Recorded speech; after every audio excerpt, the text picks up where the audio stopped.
Daily smarty dose channel पर आप सबको खुश आमदीद। आज फिर एक नई मिजाहिया कहानी। किसी गांव में शादी का फंक्शन था। 300 लोग जमा थे।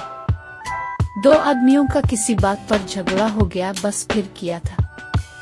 देखते ही देखते तमाम लोग लड़ाई में शामिल हो गए।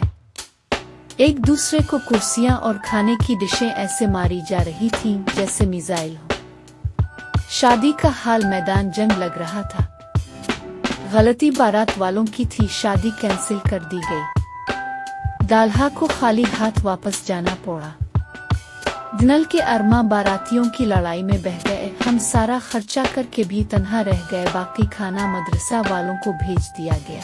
मौलवी ने दुआ दी और फरमाया, जूड़े आसमान पर बनते हैं। वीडियो देखने का बहुत बहुत शुक्रिया। मेहरबानी फरमाकर चैनल को सब्सक्राइब कर दें।